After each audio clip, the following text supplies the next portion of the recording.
another Thunder Creek streamer today. This is the Largemouth Bass. If you haven't seen the other videos that I've done, Keith Fulsher developed the Thunder Creek series of flies back in the 60s. And he does them a little bit different in terms of using epoxy on these and painting the eyes. I used some Solarez on this and some stick-on eyes. These are fascinating little flies. You can, basically all of them have the swept back bucktail for the top and the bottoms of these, but doing the rear portion in different ways, it helps to represent different baitfish, plus using different colored bucktail on the top. Generally they're all white, sometimes they're yellow on the bottom. But that's the Largemouth Bass, Thunder Creek. I'll get started tying.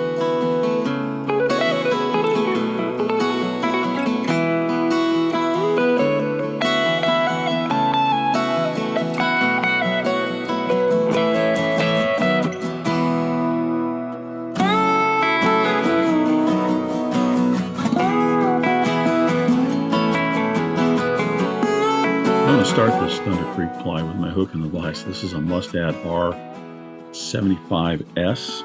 It's a straight-eyed hook. It's a 5X long streamer hook. I'm going to debarb that. I'll attach my thread.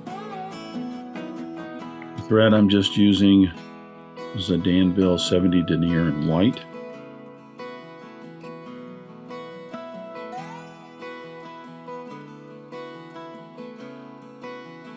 This particular Thunder Creek fly has a underbody of black floss and a silver rib on it. I'm going to start my thread just behind the eye of the hook. I'm going to advance down, putting a base layer of thread all along the hook shank here. Now I could start out with a black thread if I want. It'll be under that black floss, but the white's not going to lighten up the floss or anything like that, and the resulting fly is tied off with white floss. Not floss, thread. I'm going to stop right at the point of the hook, and I'm going to tie in my tinsel. The tinsel I'm using is a Danville Mylar tinsel, silver and gold, in a size 14. I'm going to tie this in with the gold side up.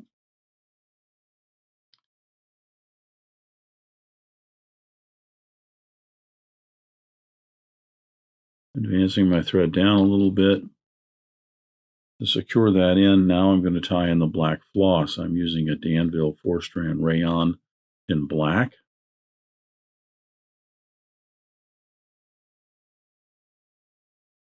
I'm going to secure this in with the end of the floss.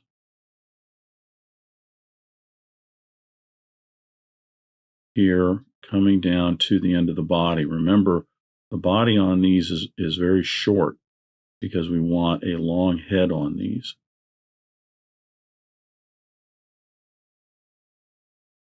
So the head's going to come all the way back to here.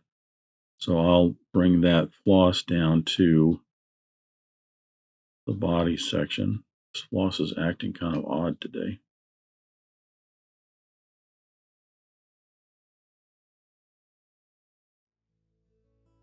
I'm going to advance my thread down to the end of the shank, securing all of that in just before I go over the bend there, and then I'm coming back up. I'm just going to put in a smooth layer of thread, securing all of that down to the hook shank.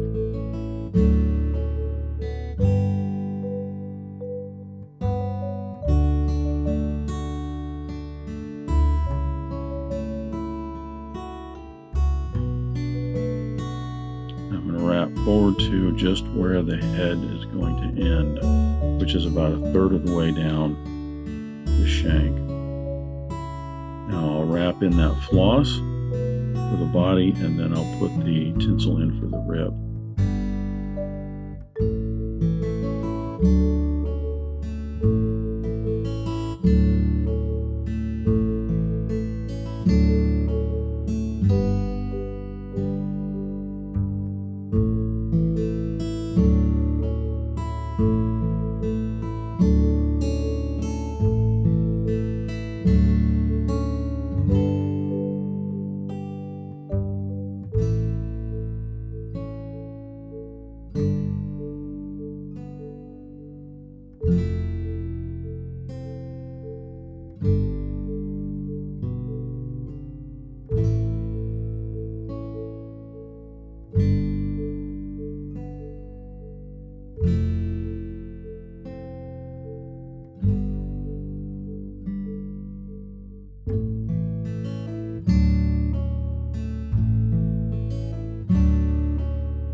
in that rib.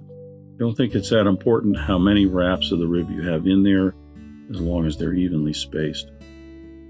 Now you'll notice that as I'm tying these materials in, I'm moving forward up this way. I don't want to go back because I don't want to stretch that head out any longer. I'm going to wrap this in forward, right up behind the eye of the hook, maybe a wrap or two shy of the eye of the hook. You'll see why in a second. If you've watched the other Thunder Creek streamers that I've done, the Emerald Shiner or the Smallmouth Bass, the tops of this is just tied in exactly the same way. It's some green bucktail on top, white underneath. I have already selected a clump of green bucktail and I have stacked that. I'm moistening it down just to keep it together. I want to measure from right behind the eye of the hook to maybe about a third of the shank past the bend. That's going to be my tie-in spot, because this will get folded back over on itself. Now I'm wrapping a little bit forward here, collecting that to the hook shank and then back down. Now my wraps are tighter to really secure that. If I tighten up too much behind the eye of the hook, I end up flaring that hair out. You get down to almost where the end of the head is going to be. Actually, I'm a little too farther than I want to be. I'm going to trim away the excess hair. Secure those butt ends in and bring my thread back up to just behind the eye of the hook. Again, moistening down the hair here, sometimes bending it back a little bit, keep it out of the way, but I want to moisten it down to keep it together. Sometimes it just doesn't take that moisture that well, especially the hair that you take near the base of the tail. Now I'm going to flip over and I'm going to tie in the white. Now my white clump here is a little bit thicker, you'll notice, and I left that for a reason. I wanted to point out to you that this is too much hair. Most people would look at that and think that's just fine. That's what I want. I want it a little bushier. These flies actually, the sparser, the better. So I'm taking almost a third, maybe almost half of that out of there. Again, moistening that to keep it under control. I'm going to tie this in so it's about the same length as the green, or maybe just a little bit shorter, I should say, than the green. And again, right here, when I wrap this around, I am not wrapping that in tight. It'll flare out. So I'm just collecting it down, and now I'm going to, as I go down, tighten that up to really secure that in. Trim away the excess. Smooth out all that hair underneath. Bring my thread down to the end of the head right here. Now I'm going to fold that white over. I'm pulling on this pretty good. I'm just keeping it under tension as I bring this down. I'm going to push down on that hair to kind of get it around the hook shank. Still kind of pulling back on it. I don't want that hair to go wrap around the hook shank to the top portion.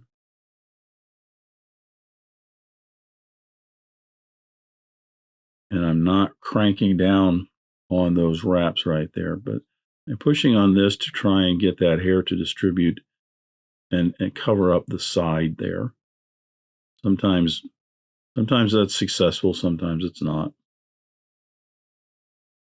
Now I'll flip this over and I'll do the same with the green.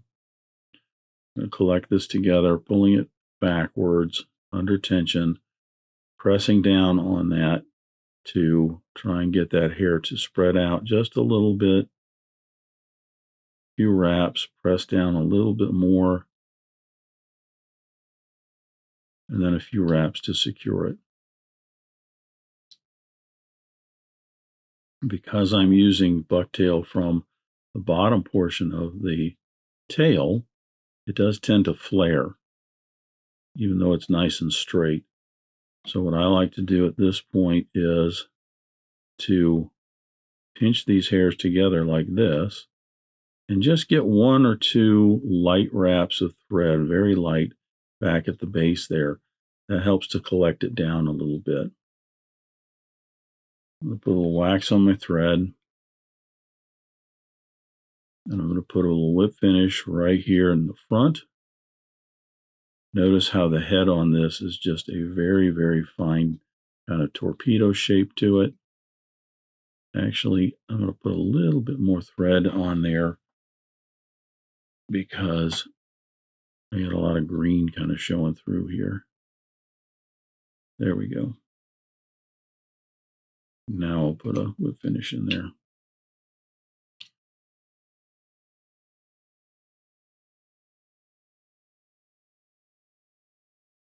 Now, Keith Fulsher would use epoxy on the heads of these, and he would paint on the eyes with some enamel paint. I have a couple more patterns that I'm going to do here of Thunder Creeks in the coming weeks, and I will go to the extent of doing one with the epoxy that he uses, which is a 30-minute epoxy, and painting the eyes on just to demonstrate that and show you how it's done. But there's a lot more curing time for the epoxy and even the enamel paint. So there's a longer delay between each step, because normally he would put the epoxy on here and including the thread wraps, let that set up. He would paint the red enamel underneath the gills, and then he put the white dots on for the eyes. But you'd have to let that white set up and then put the black dots on there. Then you have to let the black set up, and then he puts just another little half drop of epoxy around the eyes, which helps to just keep those eyes more durable and also kind of magnifies them a little bit. But that's the whole process. Now, for the sake of the video, I'm going to use this is just some Solarez thin that I'm going to use to do all of this. And it's a little bit quicker, and I've got some stick-on eyes that I'm going to use. But I will be going through all that process. So at this point, it's time to put some Solarez on here. This is a UV material. If you have never used this, it takes a UV light that cures the Solarez. So you're going to put just a thin coat of Solarez over all of the head here. You do not want to build this up into a roundish head. You want to keep this fairly thin. You're going to spread this out so it goes around the front, right at the eye of the hook, as well as on the back side, it's going to cover up those thread wraps. This is going to make the fly much more durable. It also gives it a nice kind of uniform torpedo head to it. And it has the wonderful advantage of giving us a nice platform for the eyes. Again, I'm using some stick-on eyes here and not painting them, just to kind of speed the whole process up. Now you have plenty of working time with this because it does not cure until I hit it with the UV light. So just spread it around nice and thin. When you're ready, get your UV light out.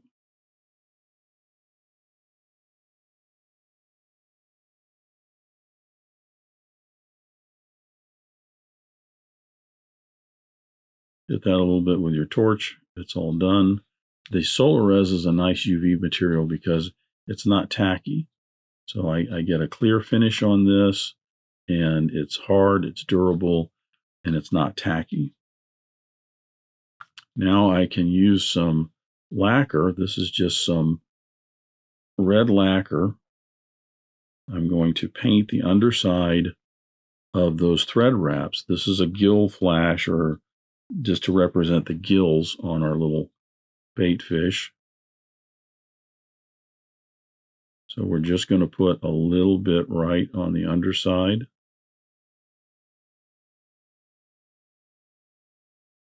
On those thread wraps. Does not have to be heavy, it's just a little bit that goes around underneath. And then I'm going to put my stick-on eyes on here, and then put just a little bit of Solarez over the eyes. Cure that, and the fly is done. You can use epoxy. If you look up the video for the emerald shiner I did, I used a 5-minute epoxy on that, and you can do that if you want. Solarez is a little bit quicker. I like the 30-minute epoxy. It's thin, and it's really nice and clear. Gives it a nice shine. These are a 3/32 stick-on eye, which is still just a little bit too big for this small fly.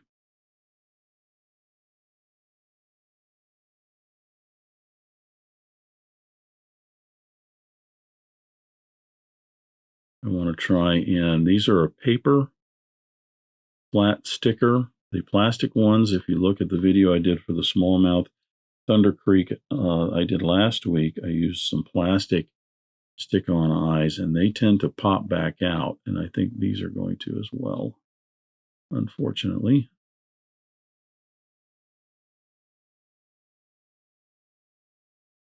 You could potentially wrap that with some lead or something, or wire around that, something to hold those eyes down until they start to really set up.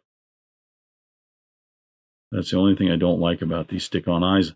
I have not been able to find them in a smaller size than 3/32. So I will be next week doing a Marabou Thunder Creek, and I'll see if I can't get some smaller eyes to do that. But then I'll be doing a black nose dace, and I will be painting those eyes on, showing you that process. So right now we're going to just put a little bit of this resin over the eyes, over the edges of the eyes. That's going to help to protect it. And that's the primary reason for putting epoxy, or in this case the Solarez, over those eyes. It adds protection so that they just last longer. Fortunately, those didn't pop out as much as the plastic ones did on the smallmouth bass. Still came out a little bit.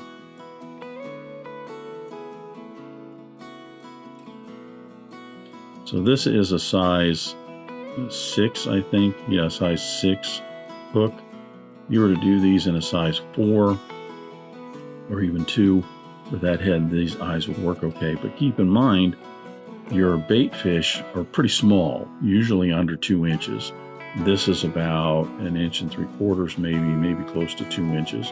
So this is kind of on the higher end in terms of the length of your Thunder Creek flies. Now see, that did pop off just a little there.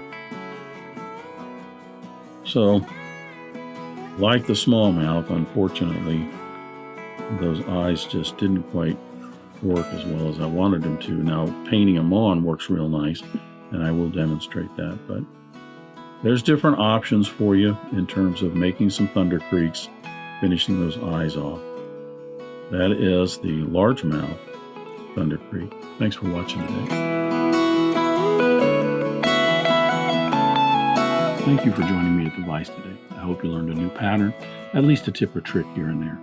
If you'd like to help Dress Irons, you can like, comment, share, subscribe, all those wonderful things for the video. You can also head out to dressedirons.com, where you can buy flies, tools, stickers, and merch, or you can join a growing community over on Locals at the Dressed Irons Fly Tying Guild. You can also donate to Dressed Irons if you want through the link at the bottom of the description.